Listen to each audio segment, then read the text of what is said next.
Yeah, do we even need that much? I mean, we recorded that part. Heck. So, welcome back. This is not our traditional intro. Oh, and we're also starting way in the middle of a recording. I'm gonna move that later. But hello, people, friends, family, listeners, emailing tribe of humans.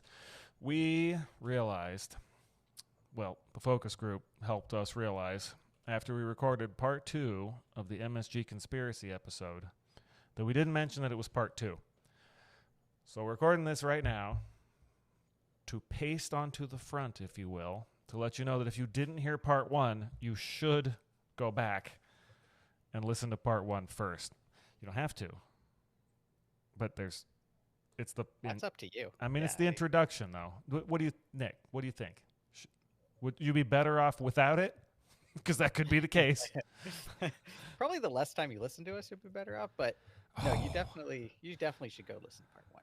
Yeah, you need it. I think based on you shouldn't listen to it. A lie was born. False. You should listen to it.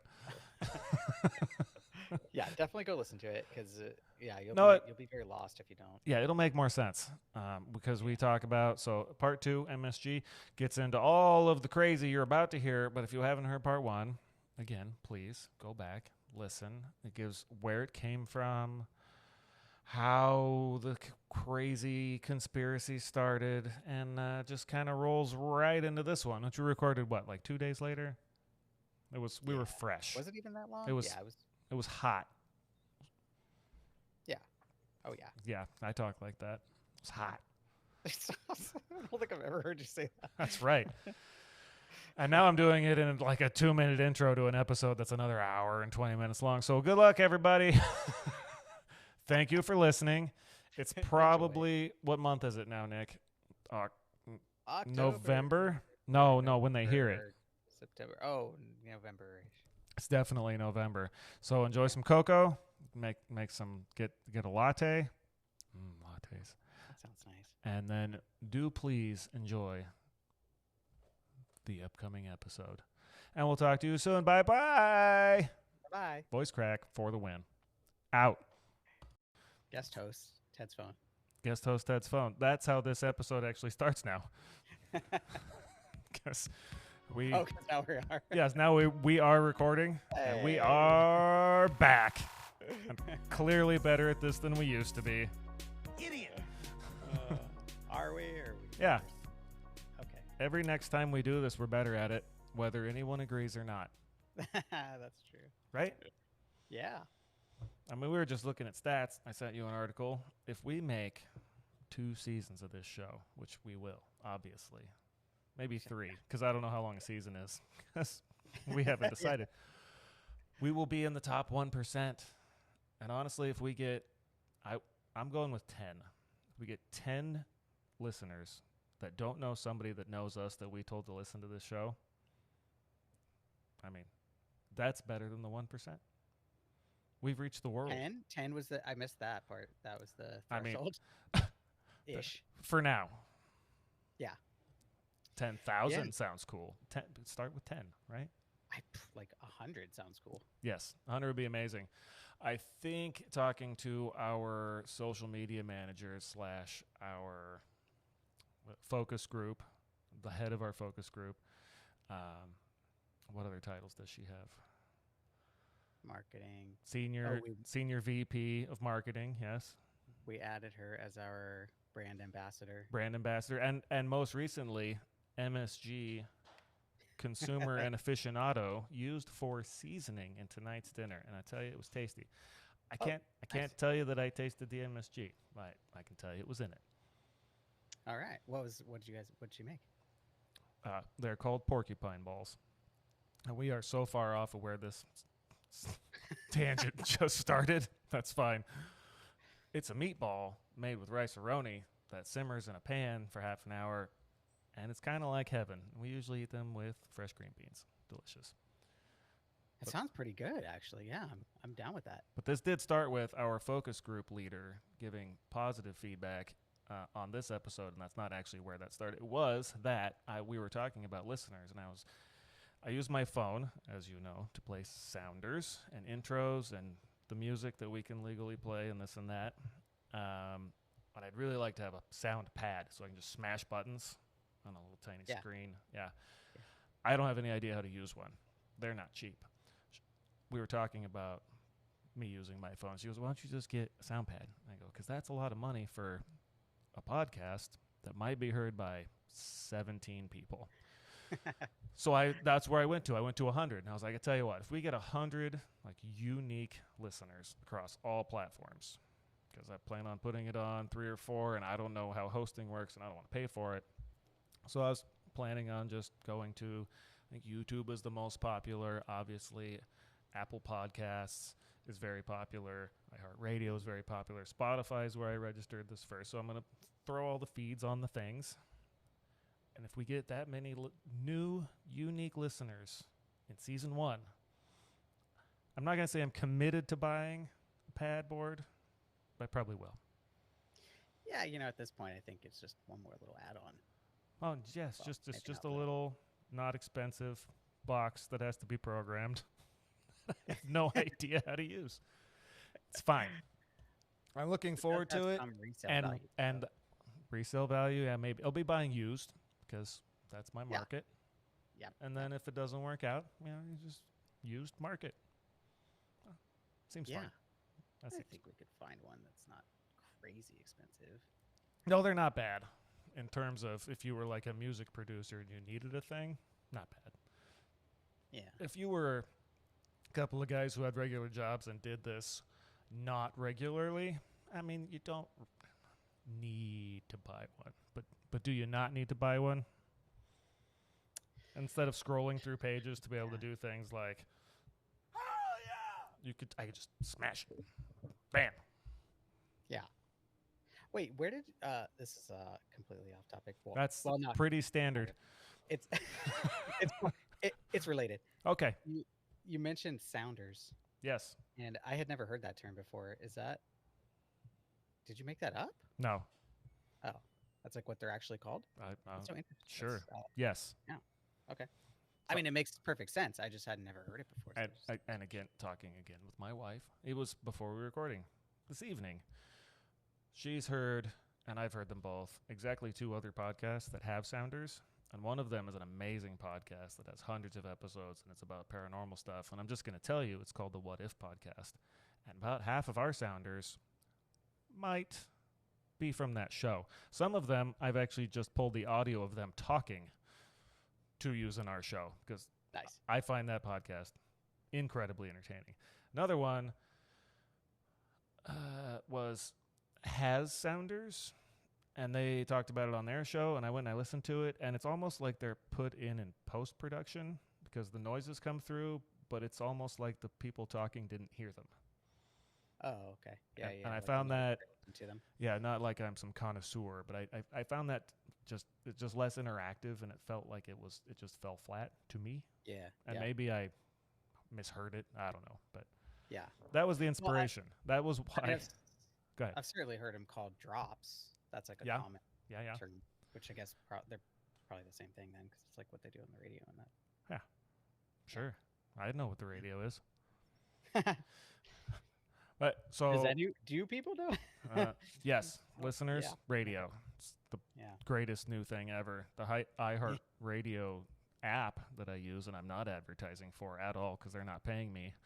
Unlike Taco Works or Chia Chips that I will advertise for, even though they're not paying us, but they could send us chips. They claim to be the most listened to. I was like, more listeners than the radio, maybe. I don't know. Or more listeners than 10 years ago. Like, it's 10 years later. That makes sense. Yeah. But and that's good on them. I'm sure they're making money, and that's fine. And we're not going to talk about them. We are back to finish our conversation about MSG, and there have been some developments. Since we finished recording, we left, I wouldn't say it on a cliffhanger, about how the conspiracy, that I'm calling it a conspiracy, more it was just some questionable science, is probably a better term, that led to a lot of years of a lot of people thinking that this stuff was bad for you, or it could kill you, or that everyone was allergic to it, or I don't know. But the development is that Nick, host, Ted, me, hi, we're Nick, we're Ted. This is Focused on Nothing, as if you hadn't figured that out. We both ordered ourselves a pound of MSG off of the internets. And we both have them in our hands. And I think it's important to note that it's the original brand. Yeah, I think that's the best part. I actually ordered it and then looked at the quantity and realized it was an entire pound. And it was probably the most affordable one. It was $7.99. I will admit that I got it from the Jungle website, and it looks like, fresh, sealed, delicious. Yeah. Made in America, this one, even though it's from the original company. They have an American distributor, apparently from Ontario, California. And there's this cool little label on the back that I didn't know about. It says, no MSG, plant-derived, backed by science, made via fermentation. No, as in KNOW. Yeah, not doesn't have, because all it has is MSG. Yeah. Straight MSG. This is uncut. So off air, Nick and I are talking about relating back to the bouillon Everclear conversation. Should we taste this as we record and provide reactions? I've never tasted straight MSG. I bet it tastes a little salty. Yeah, probably. I'll go for it. Let's do it. All right. Oh, are you on? No, Okay. I'm doing it. Here we go. It's like the old lick the finger, get the salt, and have a. That's very not square, like table salt. Oh, did you do it already? Yeah, sorry. I'm just looking at it. No, how is it? It's good. It's not that salty. It's not like, it wouldn't be like licking your finger with a bunch of salt on it. It's I'm not sure how I feel about that. I think I don't know, the first thing, it tastes like creamy salt. Well, it's supposed to be the essence of umami. I believe it says Yeah. that on here. Umami seasoning. Yeah, it's like a creamy salt. I don't know how else to describe it. It's good. It is good. It's I- actually really good. I will continue to put it on all of my food. And now that I know how it just tastes, like with salt, I've oversalted a lot of food. I'm not proud of it, but it's happened. Oh, I put way too much salt on everything. It was probably a couple times ago, I make Santa Maria beans in the Instant Pot. Amazing. And then afterwards, I have to put in the salt and garlic powder and season it all up. And I oversalted that once, and then I had like 5 pounds of beans that were way too salty. Oh, no. And I'm too stubborn to throw away. Yeah, you're going to eat those beans. Oh, I ate them. Oof, that was a challenge. We got there. Along with a couple gallons of water. Oh, sorry, cut you off. There's a lot of That does information end nicely, though. too. What do you got? It's just there's like the servings, like usage suggestion. It's a smallish bag, and It's a pound. I mean, the bag's Well, not yeah, that I mean it's a big. pound, but like It's a lot. talked about like how much you should use for soup, fried Yeah. noodles, fried rice, and then it talks about umami as the savory flavor, which we already It discussed. is. It's like umami. It's umami salt. Surprise to no one who actually Yeah. knew. Yeah, it's umami salt. This Delicious. is this is made from corn through fermentation process, similar to that utilized to make soy sauce. So if you weren't afraid before and you're still listening to this amazing content, order yourself up a bag. Support Ajinomoto. Get Yeah. yourself some MSG. Yeah, After I like them. or during, or pause it and come back, after you've learned about the wild ride that occurred after I had mentioned that a Dr. Robert Ho-Man Kwok, I'm going to go back to disclaimer. If I Dr. Ho-Man mispronounce That sounds anybody's Korean. name, I believe he was Chinese. Oh. Which doesn't make this wilder because it turned into a Chinese food conspiracy. It was just a dude. He was a pediatrician who lived in New England. It was like, my tummy hurts. Asked a question. After that, it blew up. I don't think he was trying to do anything nefarious. Yeah, so from the sound of it, he was just kind of reaching out. Was like, Yeah, Hey. to the scientific doctor community, Yeah. journal of medicine. Like, you guys know anything about this? Just me? yeah. Right. It's So raining when he from- wrote the letter, he was complaining about pain. Doesn't say pain. It says about radiating in his arms. I'm gonna assume either he was his wavelength changed and he was glimmering. Possible. But that weakness, doesn't say where, just general weakness. Heart palpitations, and this was all after eating at Chinese restaurants. The article that I had referenced before, which was either it was probably sciencehistory.org or 538.com, and Bad Rap, Flaw Science, and Xenophobia. And I will put those links because that last one doesn't sound like a place to get information from, but it was a good story. Good article. Anyhow, it says he mused, so I guess the latter. Considered or suggested that it could have been cooking wine, MSG, or excessive salt that caused his issues he was experiencing after eating Chinese food. And then it would seem that a bunch of readers who read the journal responded with similar complaints, and then I'm going to use air quotes here, scientists, there was no air quotes in the article, but I'm set, it's coming, jumped to research the phenomenon, and Chinese restaurant syndrome was coined, born, what have you. It turned into a whole giant thing. Wow, that feels problematic. Yeah. Back then. It couldn't have been anything to do with Americans in the 60s being like Chinese people, and then maybe not long after World War II, maybe some unjustified bias, or I don't know what, but it blew up. Yeah. Okay. Yeah. So a month later, the New England Journal of Medicine printed 10 responses from other doctors. I only have research from 2 of the doctors, but they said they reported discomfort after eating Chinese food, either in themselves or friends or patients. People, I guess, come in and be like, yo, doc, I ate this Chinese food. Don't feel good. That could be any number of things, right? Yeah, as if there's not a million other ingredients. Yeah. Or Allergic to, possibilities. Sometimes a restaurant might have some bad food, and they might not usually. But I've been to places and gotten sick, and I've gone back to the same place because it was good food, and I don't think it was their fault, and they weren't trying to poison me, and they don't have like a F on the health, rating. Yeah. And it's been fine. And maybe that's me being dumb, but sometimes something just goes a little funky, right? Of course. Could have been that happened. Could have been that it was poison. It wasn't. Could have been. And I don't know. I remember if we dug into this last time, but I've been to Chinese restaurants. And by the 90s and the 2000s, and now, not the best ones, I'm sure, but a great many of them have buffets. I don't know if they had buffets in the 60s. Like, Yeah, that's a fun thought. I wonder when that started. I don't know. A person producing a podcast might look that up. Nope. Didn't do that. But what I will comment from my own experience is that when going to a Chinese restaurant buffet, I have left not feeling fantastic. And you know whose fault that was? Couldn't have been yours. There's just no way that you would. All right, good. We agree. Yes, wasn't me.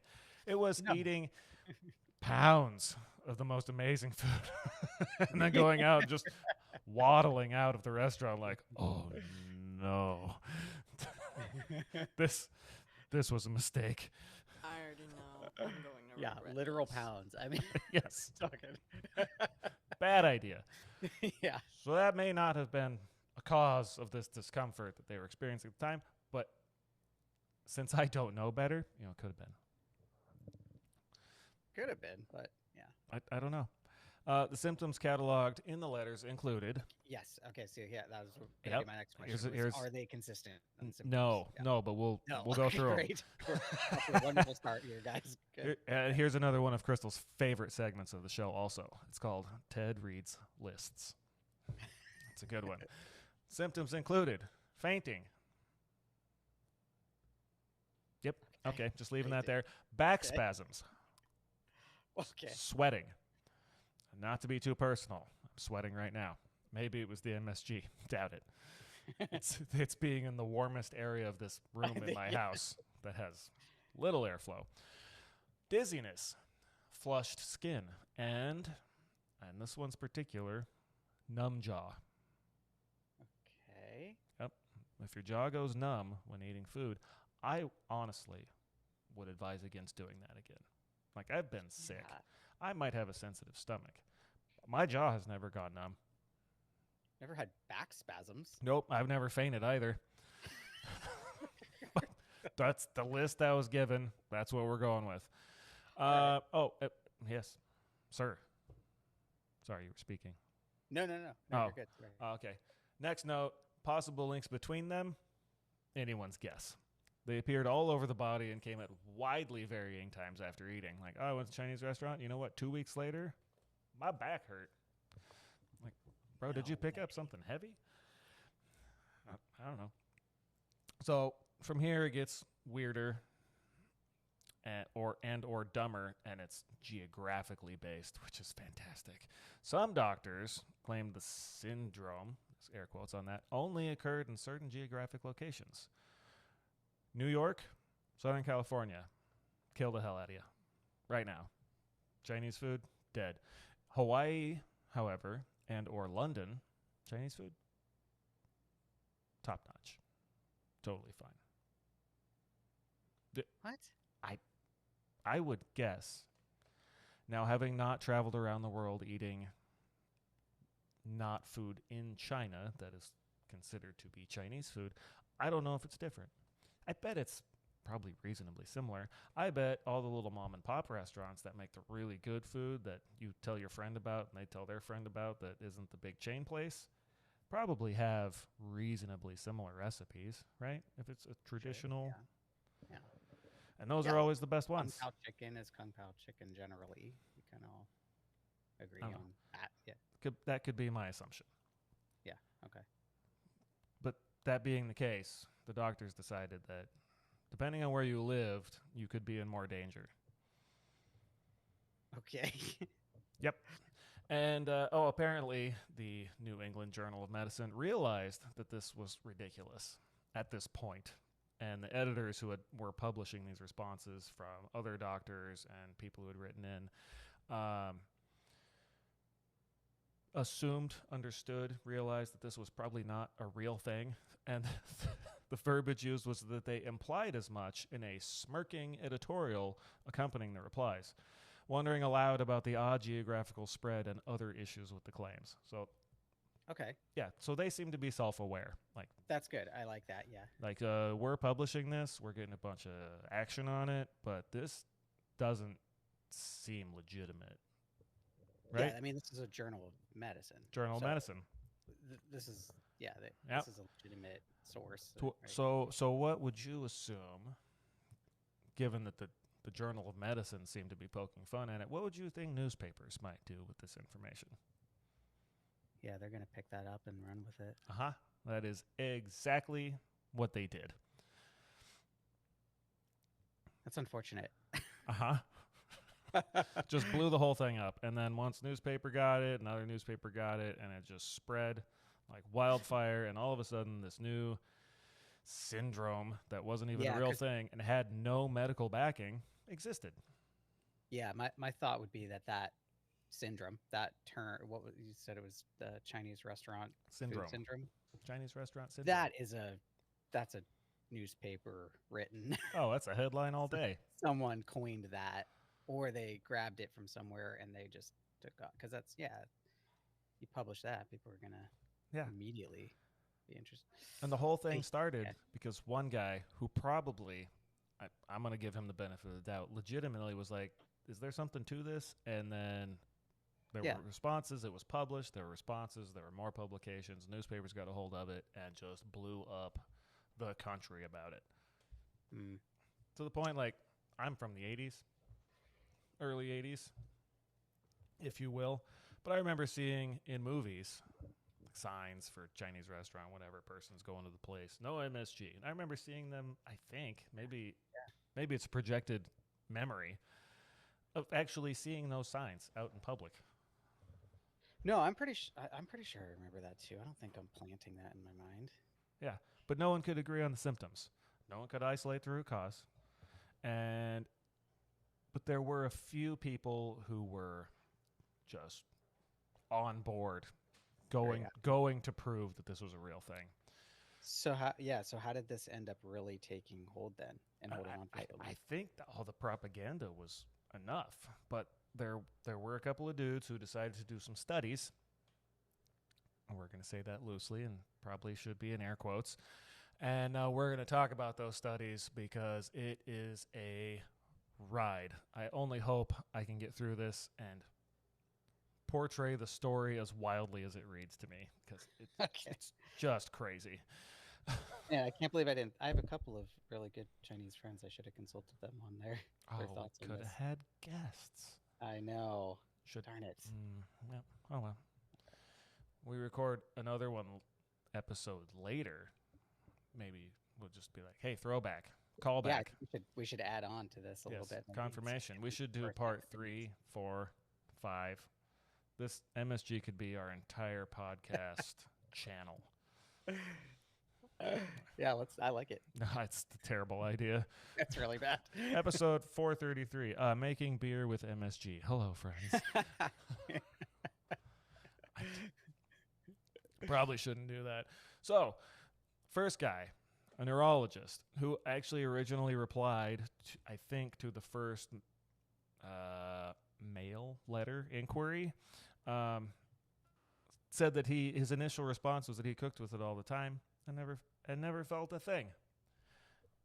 You know. Okay. I'm sorry. He's a neurologist. I don't know how relevant that is or relevant it is not. But the second article, I believe, references the same guy that said, and it gives his name, neurologist Herbert Schomburg, cooked with MSG at home and the syndrome was not a big deal. Symptoms usually passed in, says 5 minutes, after which he finished his meal. Like, I don't know, maybe a little gassy. I don't know. Sure. A little backspasm and then. Yeah. So after his initial response, he got to, and I even put in quotes here on my notes, the real science. He reported to the New England Journal of Medicine having visited local Chinese restaurants for several consecutive days. Now, I want to make sure I share this accurately. He said, it seems fine. And then he got an idea. And his idea was, I'm going to go to my local Chinese food joint several days in a row for breakfast, lunch, and dinner and eat everything on the menu and see if I can induce some symptoms. It's like a supersize me situation, but with Chinese food. Yes. That was my thought. I was like, if I changed my entire diet for several days in a row, breakfast, lunch, and dinner, or you changed or a listeners, imagine this for a moment. You changed your entire diet, something you have from time to time too. That's all you eat. Do you think that might mess with your gut a little bit? Yeah, it's not. There's just no way it wouldn't. Okay, so that's how he started. And guess what? He, in essence, found what he was looking for. It says he experienced symptoms after eating wonton soup and hot and sour soup, both of which he determined, because he decided, and he's a doctor, contained MSG. And that was why he didn't feel good. He didn't even ask? I don't, it just says. There's just one guy. It says he determined. And I put in parentheses, it's unclear how. So I don't know. It's so he disturbing. He's a smart guy, right? He's a doctor. Yeah. Okay. Typically, that's implied. You would at least think that he'd be a scientific man. A doctor. Yes. And we are just about, the science is really it's gonna ramp up here in a second. Okay, because we're gonna go straight to the moon with science. This is a terribly unscientific. Okay. Yes. Oh, study. I appreciate your input, and I'm going to share with you what he did next. Okay, wonderful. In his next bit of research, Schomburg did a blind study. Gave MSG to 3 volunteers, though one of them was himself. So 2 volunteers. Yep. And apparently the 2 actual volunteers, reacted badly and presented symptoms such as faintness, again, fainting. Okay. I don't know what's in food that makes people faint, but it's either so good you're just experiencing so much that you can't handle it and your brain turns off, or it's killing you. I don't know. But faintness, racing hearts, tears, and nausea. I mean, if my heart was racing and I felt faint, I might cry. But do you? I'm sorry. Are you sure they were eating? No, that's the research I have. That's the article I read. Question. Well, sounds like they were doing something else. Do you know what else causes all of these symptoms? And it's a simple thing. It's not a trick question. I'm not trying to fool you. So, what are we looking at? Faintness, racing heart, maybe tears, maybe nausea. If picture yourself in a situation, and I'll kind of lead you there. You're going into an unfamiliar place. You're going to do something you've never done. You're going to meet a doctor who's going to feed you a thing that tells you it might be poisonous. How does that make you feel? Maybe some stress. Yes. Anxiety. Anxiety. Nailed it. And yeah, you don't think that would cause anxiety? It says it was a blind study, but bro was involved in it. He's like, oh man, I ate a bunch of MSG. I don't feel very good. I fed you guys a bunch of MSG. How do you feel? I'm pretty sure this is poisonous. So yeah, if I went to the doctor and he gave me a thing that says, this is going to make you feel like you've been poisoned, and then, so then it makes you eat it, however that goes, and then you do, and 10 minutes later he goes, how do you feel now? Do you feel poisoned? That's weird. Let me note that down. Yep. Patient feels poisoned after being told that they were poisoned. Got it. And that was the first study. So how are we feeling now? Just so disturbed. Yeah. Do you think he should continue his studies? No. What is wrong with this guy? Yes. I don't know what the motivation was. Unfortunately, I don't have it. And this having been in the 60s, I bet we can't ask him. But that was phase 2, I guess. Phase 1, change your entire diet and see how you feel. Yeah. Phase 2, give people give people a thing that you tell them is probably going to make them feel terrible, and then ask them how they feel. And did he end up did he publish this? I think he must have. He must have, yeah. Because it was in you can Google this, it's everywhere.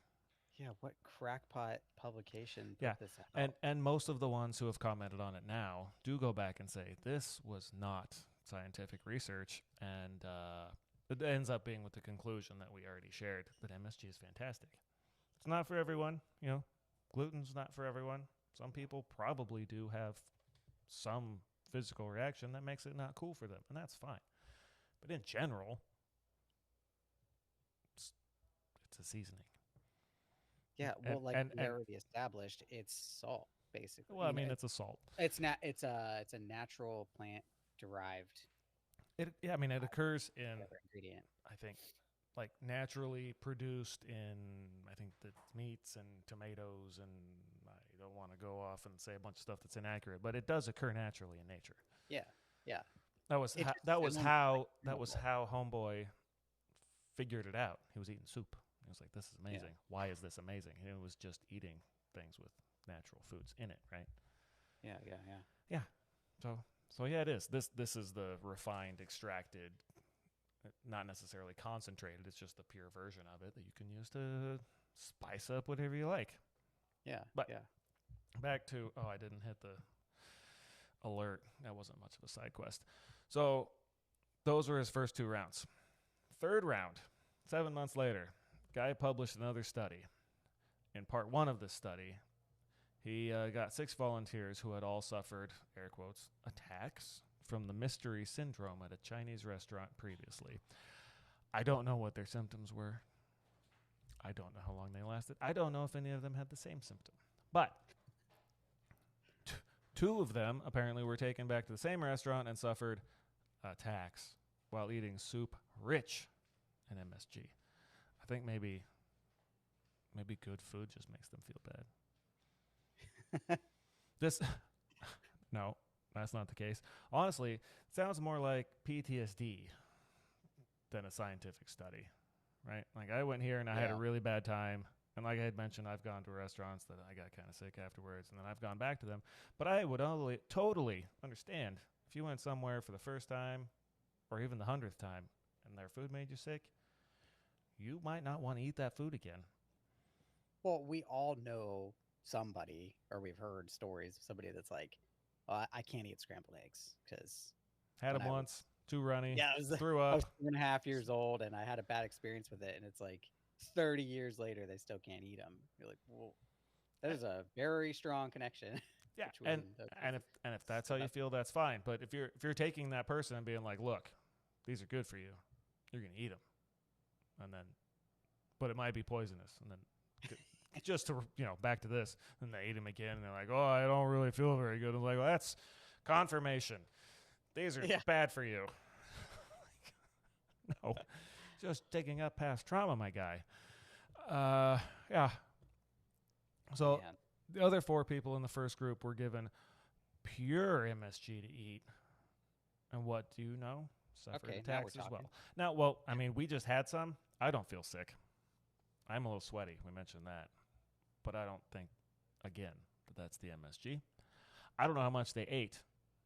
Are we talking little finger dab? Are we talking a spoonful? Half shot glass? Taking shots of MSG? I don't know. I'm sure at some point it would not be tasty anymore. Yeah. And what do you know? That I mean, they suffered attacks as well. And no symptoms, just attacks.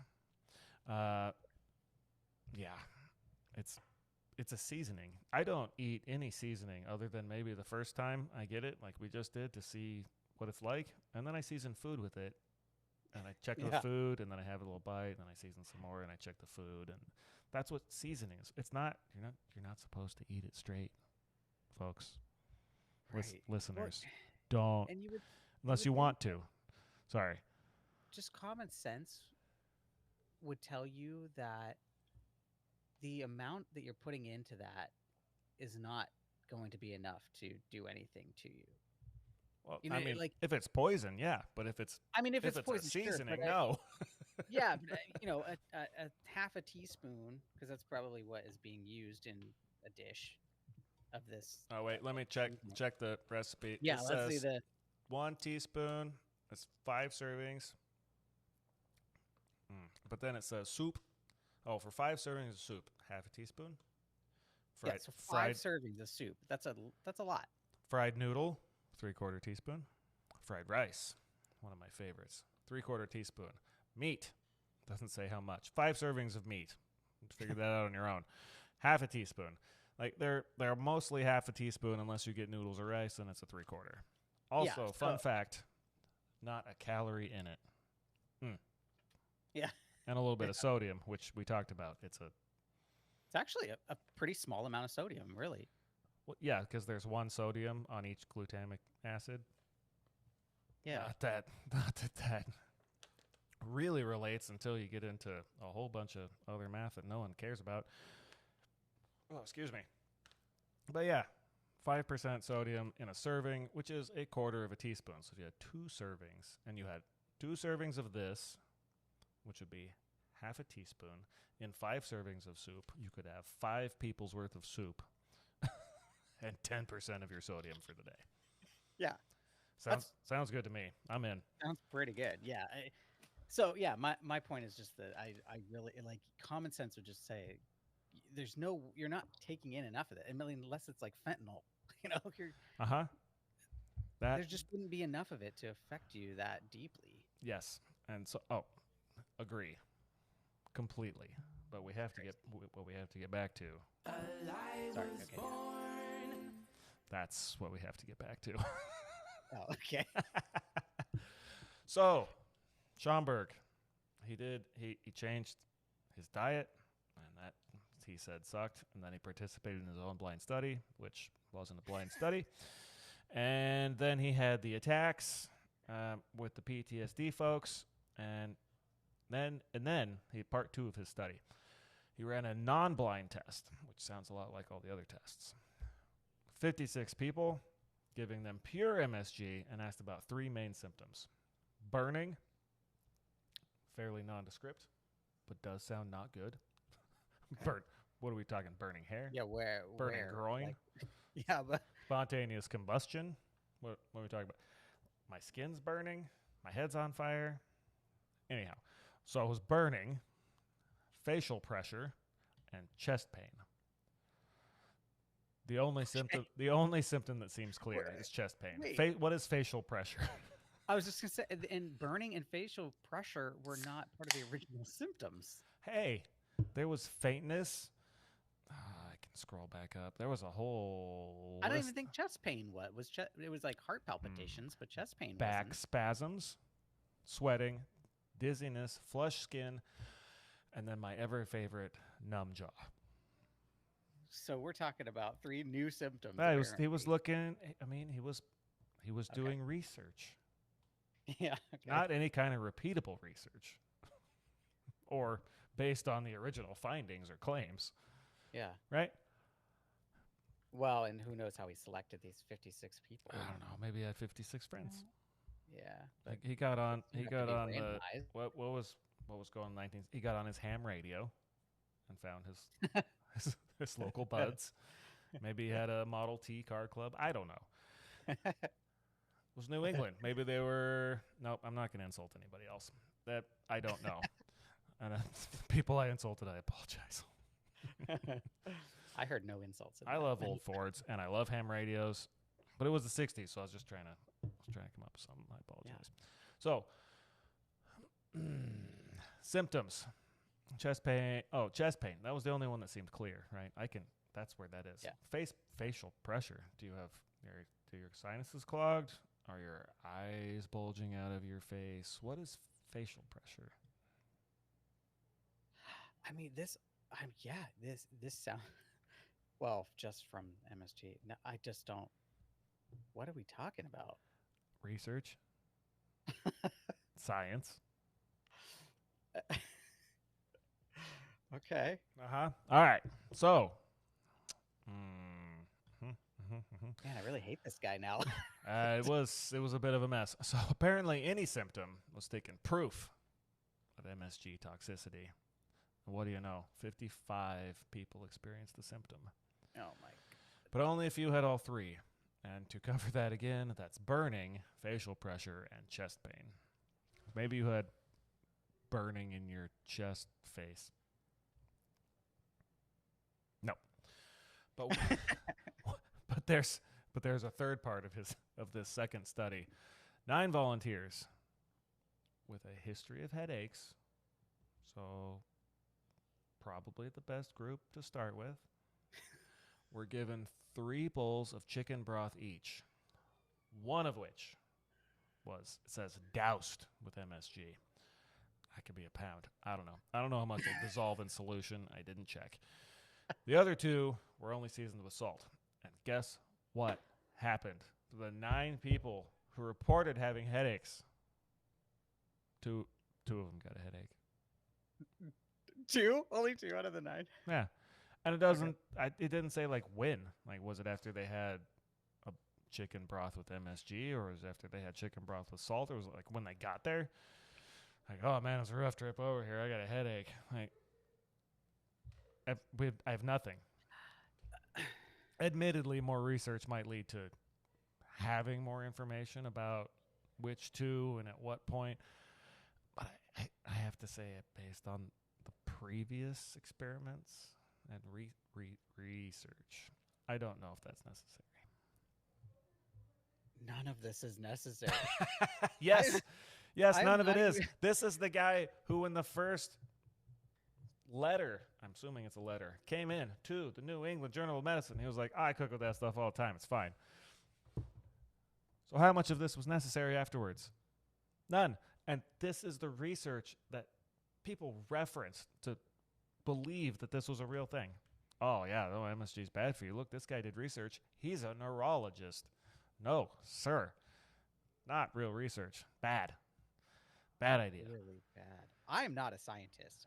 I, Oh, but yes. Do I tell. went to college, Yes, I did too. Also not a And- scientist. we learn how to do. We've all read plenty of things about scientific research and how to do empirical studies and such.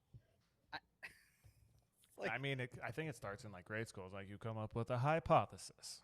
And then Yeah. you come up with scenarios. And then you do whatever research you can given the tools that you have to try to look into those scenarios. And then based on the data you've collected, you determine if your hypothesis is not even true, like reasonable or inconclusive, right?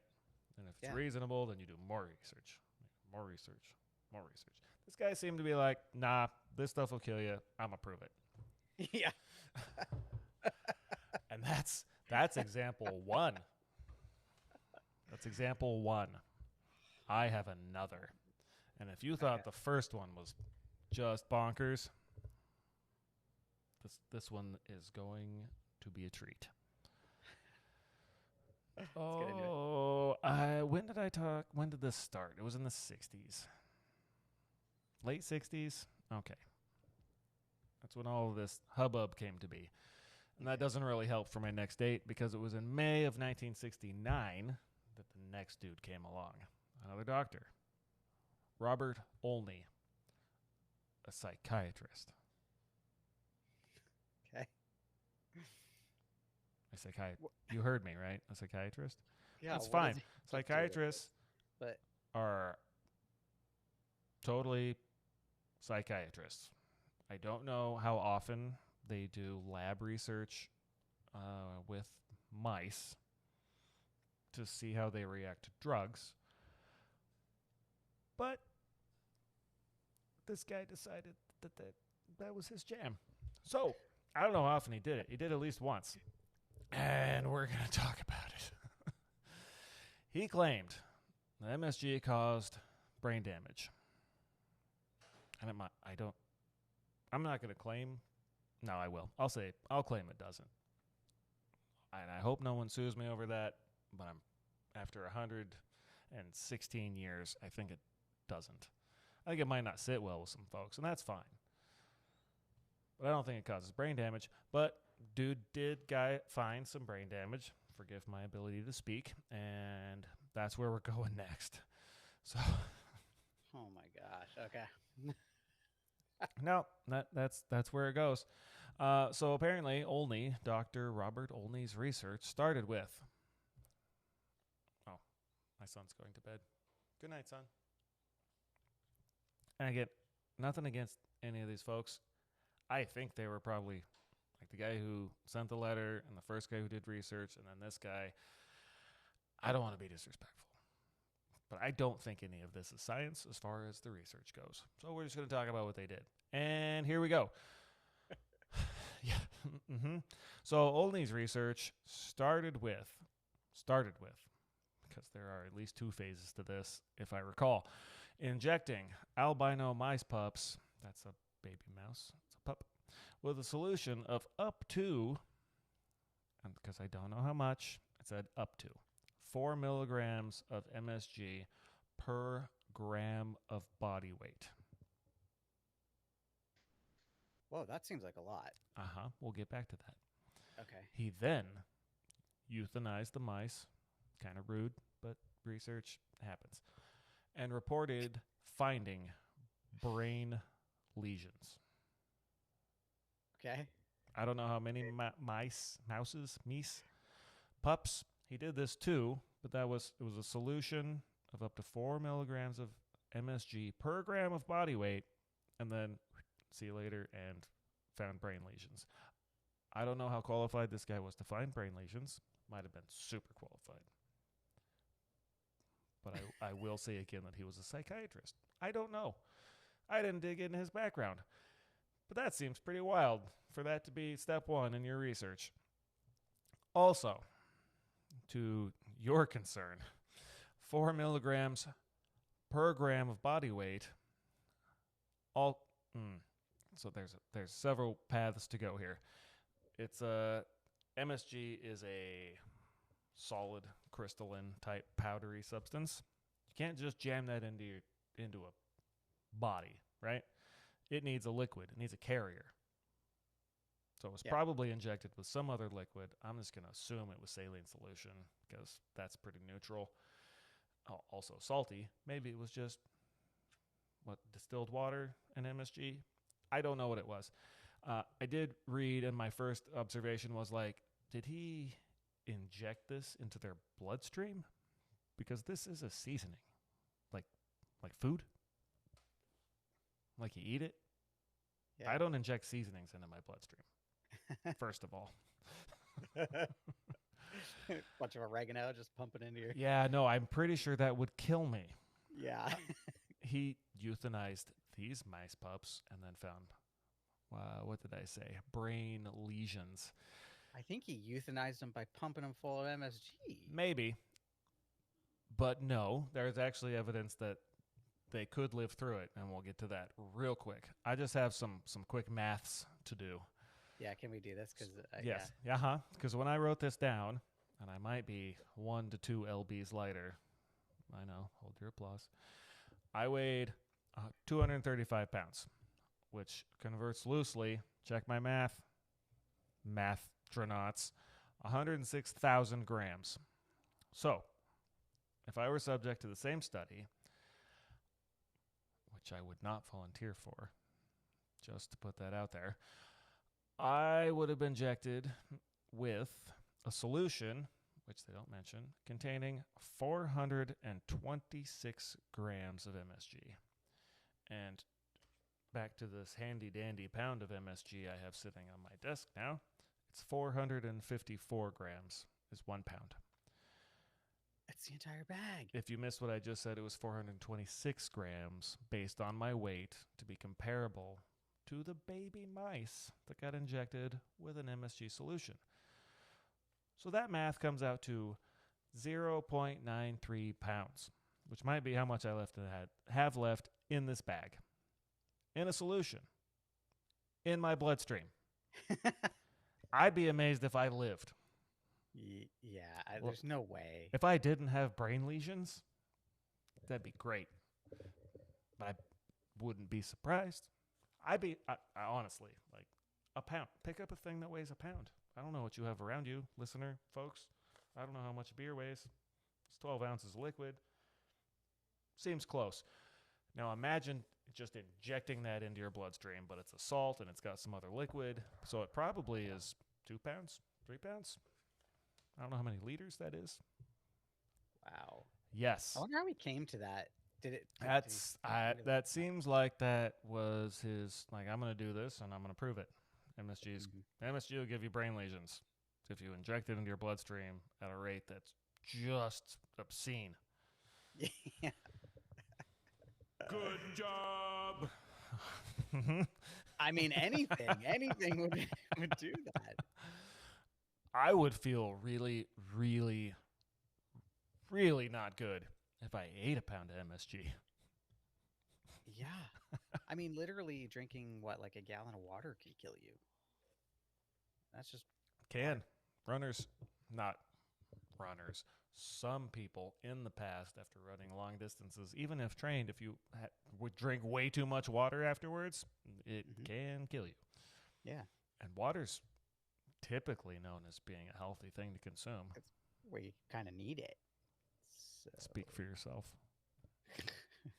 Sorry, I'm just being controversial so we can grow our fan base. No. I mean, if you don't need water, I think that's nope. fine. Nope, water's good. Okay. I'm not going against that one.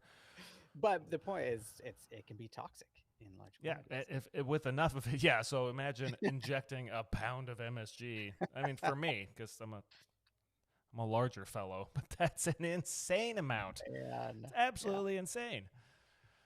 And so he did that, and then he decided that wasn't quite far enough over the cliff. He was going to do another experiment. Okay. All right, you ready for it? Yeah. Okay. He injected 20 more mice with an even higher concentration of MSG, and I assume that they were meese pups, and allowed them to live to maturity. So, pups, babies, whatever. Yeah. In his scientific, air quotes, findings of these mice when compared to the 18 control mice, which apparently had 18. So he had 20 that he just jacked with MSG and had 18 control mice. The ones all jacked on MSG he found were sterile, were smaller, and gained weight. Yep, talking is difficult. More rapidly than the control group. Were lethargic and had coats that, he quoted, lacked the sleekness of the control mice.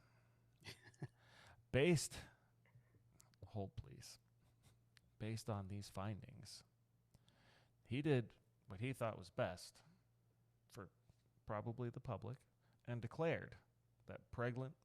Oh, God, I wish I could talk. This would be so much more entertaining. He declared that pregnant women should avoid MSG due to the potential damage to fetuses. Now, in any of the things that I just said, did you hear anything about pregnant mice? No, how the hell did he jump to that conclusion? Okay, I have another question. Did you hear anything about... Now, we've already answered it. They weren't pregnant. Did you hear anything about fetus damage to mice? No, because obviously they weren't pregnant. There are so many things wrong with this conclusion. Most of which I'm sure I'll miss.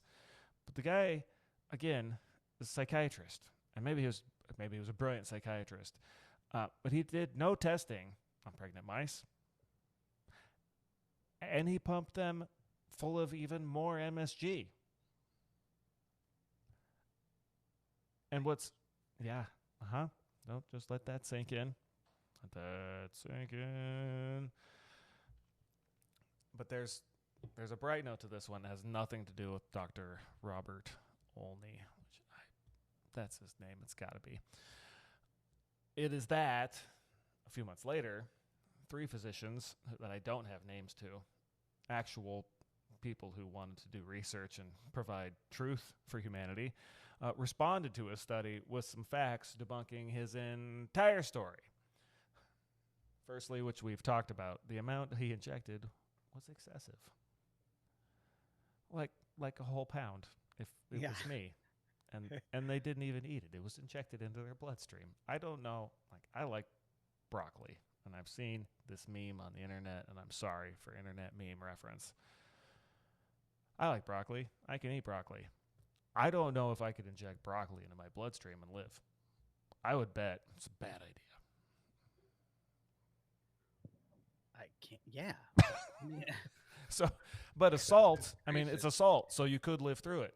That's what a saline solution is, right? It's a salt water and it's hydrating, and you need electrolytes, and so that's fine. So this is technically a salt, but that's not how people consume the thing. So if you're trying to figure out if it's going to have an adverse effect, maybe it should be consumed.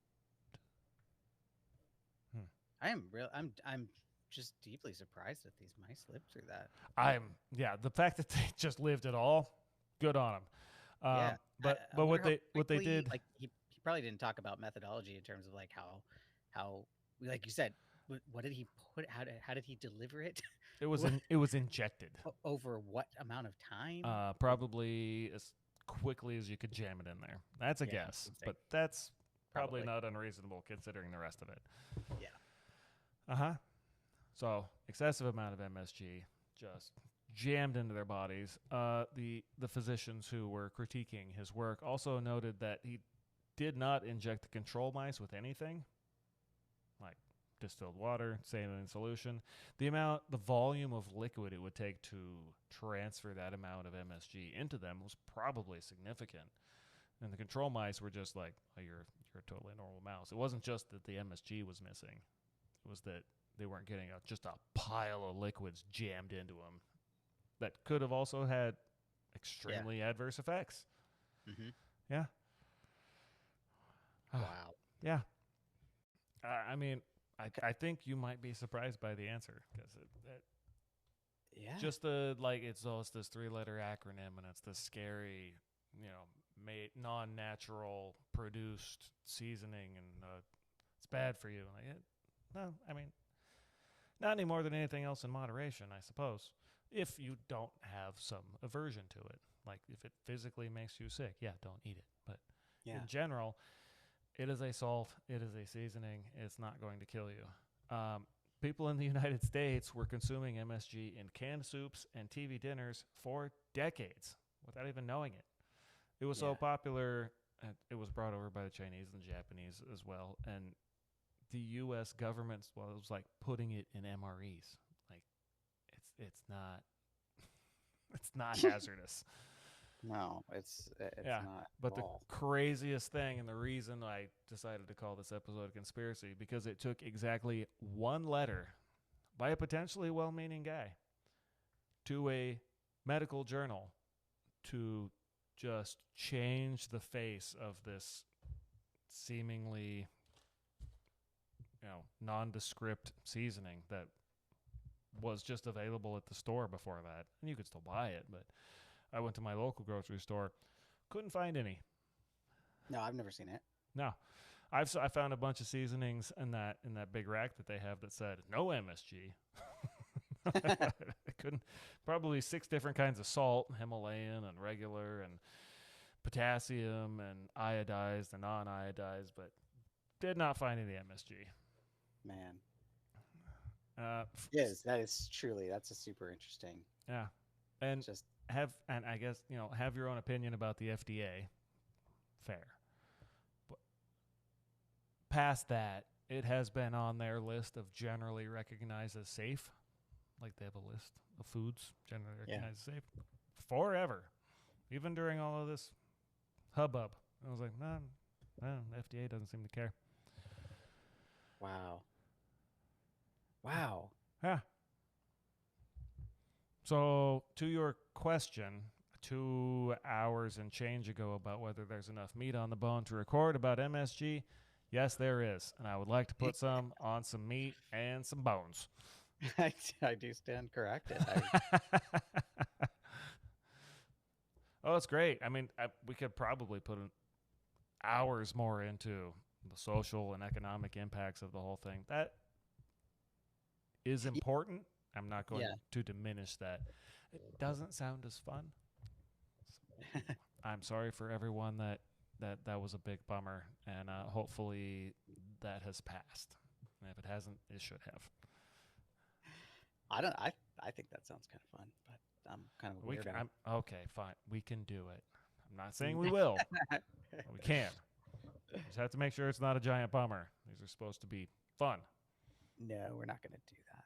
But we may ask future guests, hosts, Take shots of MSG. Yeah. Yes. Just tell us what their initial thought of MSG is. What I need to do is get some Taco Works tortilla chips. Hello, Taco Works. We love you. And we could give them to our guests because MSG is fine. Those chips, life-changing. I'm telling you, they're the best tortilla chips that have ever been made, and I don't care if they send us any, though I'm fine if they do. That's focusedonnothing@gmail.com. We will give you our address. Oh, that was actually, I think, our focus group. Spoiler alert, it's my wife. Listened to most of the previous episode and then said that she would listen to the rest of it after we record this because, you got to keep that content moving. Got to be on deck.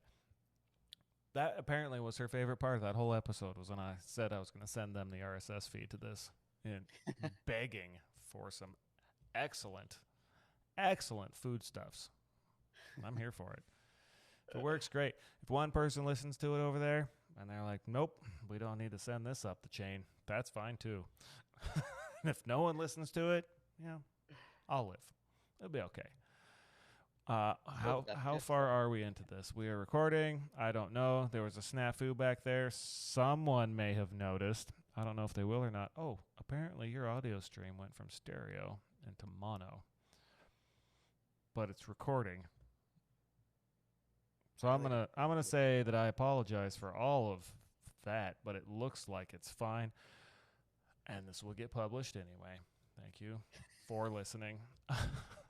So the last thing I did, which we can get into if you want, or you can choose not to, I went to my local grocery store and did field research to see if I could find foods that have MSG in them. And I am willing to read off a few of them. Not willing.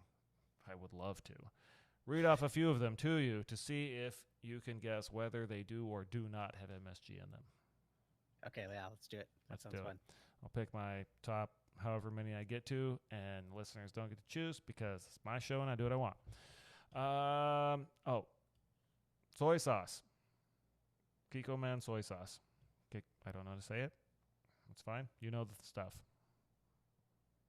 Yes? No. Absolutely not. Not the ones I checked. Mrs. Dash. You know, you've seen that seasoning, right? Yeah. Yeah. What do you think? MSG or no? Yes. Nope. No No? MSG. Oh, No, crap. you pick it up and you look at the back. It says no MSG, no salt. They're on top of it. I'm pretty sure soy sauce has salt in it, but I couldn't find one of the ones I checked. Well, the only reason I said yes was because it talks about how it was derived from I don't remember. What did it say on the bag? Something about soy sauce. So I thought maybe it would be part of it. I mean, I have the bag. It was It said something about plant-based. it says a fermentation process similar to that utilized to make soy sauce. Similar, but not soy Okay. sauce. MSG. Okay. Okay. And here's where we get into brand names. So I'm just gonna not. I'm just gonna not say that. So, oh my gosh. Nope. Wait. Don't do it. Crystal's gonna hate this part. Yep, that's a tangent alert. Why did I do that? It was not saying the brand names. God bless. I got so caught up in the sounder, and she's really going to hate it now. Anyhow, I got back to it. Put the Zoe, my daughter, play softball. She had a rec league softball game yesterday. It was awesome. I recorded the whole thing on the GoPro first time, and then I uploaded it to YouTube so I could share it with the team so they could go watch, play back the film, if you will, if they want to go check on how they did. Also, while the game is going on, there's some walk-up songs that might be played, and then there might be music between innings, and probably none of it's copywritten, but YouTube definitely emailed me, and they're like, these are the many violations, and these are the territories that this video cannot be viewed in due to these violations, and it was something at the end to like, we're not shutting down your account. And I was like, cool. What? Thanks.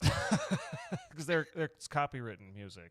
It was just recorded. Oh. I was playing the game, and then there was music playing in the background. It wasn't like put to it for a soundtrack. It was just picked up on the recording. Oh, okay. And it found almost all of it. Wow. Yeah, that's a good algorithm. Yeah. Yeah. So, Gotta I use mean, AI and for I'm that. not, going through this list, I'm not putting any labels on blast. Obviously, I love MSG. I love Taco Works. They put it on their label. So, you know what? I changed my mind. I'm not gonna fake it. But this is based on the fact that I can read and saw what I saw. But, so, back to it. We went with Mrs. Dash. No. Soy sauce. No. Campbell's chicken noodle soup. What do you think? Has or has not? Tangent over, by the way. Well, now I want to say no because I got the first two wrong, but But probably is. Yeah. 'cause it's that's a big hell soup. yeah. They put it in soups and TV dinners for years. They probably still do. Yep, that's a big hell yeah. Okay. And then I'll just give you this one. Campbell's makes like their chunky soup line. I'm familiar. So I checked one. Maybe a bunch of them don't. But the one I checked did have MSG in it. Spam. Oh, Ooh, Spam is tasty. And it is. it's a little delicious. concerning, but it's tasty.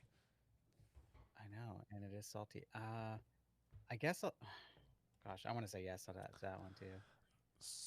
It wasn't supposed to be a trick question, but I had to include it. I don't know what's in Spam because there are no ingredients listed on the can that I could find. It just says ham and natural flavors or something, No, right? no, I couldn't It find doesn't? any ingredients listed. Apparently, it's just Yeah. made out of Spam. I looked, and I was like, where? And I could have missed it. But I saw nothing. They have to print it on the can. I thought so, but it's Spam. Maybe they got an exception. They've been grandfathered in. Like, well, I mean, everybody knows this is Spam. If you're eating it, you don't care what's in it. The end.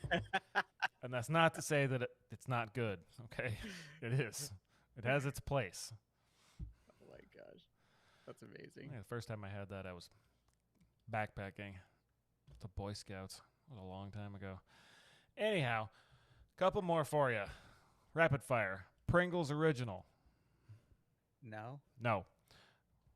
You are correct. Pringles barbecue or sour cream and onion or cheddar cheese. No? Yes. What? Uh-huh. I was surprised by that. You go Pringles original? Nope. But you get into that the flavor. You want that umami, bro? Here it comes. Doritos, Cool Ranch. I'm going to lump them together. And nacho cheese. Yes? Yes. See, Fritos. I learned fast. Yep. Curly, the Fritos, little Scoopy Yeah, boys. Frito with a chili cheese or the regular? No, Fritos. Okay, then no. No. And then I don't have chili cheese, but I have barbecue Fritos. Yes. Yes. You're picking it up. Like original flavor? Nah, we don't need that. Now, like, Nah, it's just salt. we want some glory in here? Here it comes. Lay's, and I'll give this one to you. It's freebie. Lay's original, didn't see it. Lay's barbecue, also didn't see it. Huh. I didn't see it. And again, I mean, this is all based on my ability to read. So I accept no responsibility for these results other than this is what I found. And then, it was mentioned in the article that it had been used in TV dinners like since the 60s, right? Before the whole delirium came up. So I checked a few, and that was the end of the quiz. I'll just give you these. So I checked the lean cuisine, found nothing. Healthy choice, got nothing. Stouffer's, nope. Marie Callender's, I even went to the chicken teriyaki, and that wasn't to be biased. It was because I thought maybe if there's one, maybe it's that one. Nope, nothing. The only one I found was Hungry Man white carved turkey. But then I checked like 2 or 3 other Hungry Mans, and there was nothing. So I don't know the algorithm there. But TV dinners seem to be on the low. However, flavored chips, good chance. Good chance. Wow. Uh-huh. This is really I'm gonna look now all the time. I mean, won't be able to help it. there's a few other ones. There's a disodium something or other. There's like 2 to 3 main flavor enhancing things that if you don't find MSG and it's a processed food like a chip, you probably find the other one. Doesn't mean it's bad. Just means it's there. I don't mind it. I'm here for it. I think stuff that tastes good is good. Also, I don't eat like a bag of potato chips. That's probably not recommended, even if it's delicious. Well, and there still probably can't be more than like a teaspoon of it in the whole bag, if that. I don't know. A teaspoon's good for 5 servings. Half a teaspoon. That'd be 10 servings, Yeah. according to the label. If they're doing it wrong, no, that's on them. So we're wrapping up here. Oh, this one is a longie, my guy. Occurred to me on the Pinto episode with guest Nick and host Nick and myself. I forgot to share a good news article. And I had an article all keyed up about a tiny garden turtle that escaped from its garden for like 30 days. And they found it at the corner store-ish. And it had averaged, it's totally off topic at this point, but it had averaged 0.004 miles per hour while it was out on its running spree across town. And then it made it back home. So that was, I'm sorry if you listened to the Pinto episode and you had hoped for its good, feel-good story at the end. I failed. I still don't know what I'm doing. And now I'm trying to figure out how to get this computer to make this link go to where it's supposed to go. So I can tell you today's good story, and I just deleted it. Okay. Yeah, I figure if you're an hour and a half, hour and 45 minutes into a podcast, I mean, it couldn't be more than an hour and a half. Might delete a link. Oh, got it. This one being based on food, I have an article from the Good News Network. It says, scientists engineer yeast to create honeybee superfood. Colonies grew 15-fold. I don't think I need any more than that in the article. Yeah. I think that's Cool. fantastic. So go scientists. Honeybees are obviously super important to our pollination and crops, and that's all I know about that, but they are very important, and they have been kind of on the down low and kind of on the way out, kind of having a hard time. So They've been struggling, but Yeah. That's great. if we've created a super yeast for bees, you may not be into GMOs, and you don't have to listen if you're not. It's a super yeast. They made it. It's GMO, right? Cool. I like that. That's a good one. Yeah. So I'll put that link when we publish this up, and I'll put the other links to the other articles. And you don't want me to publish my notes because it's a giant mess with a whole bunch of highlighted colors. But we did it. We made it through it. Awesome. We didn't have to turn it into a 3-part series. Though this might be Pretty close. I though, mean, we're man. well over an hour, so whatever. This is a long one. Yeah.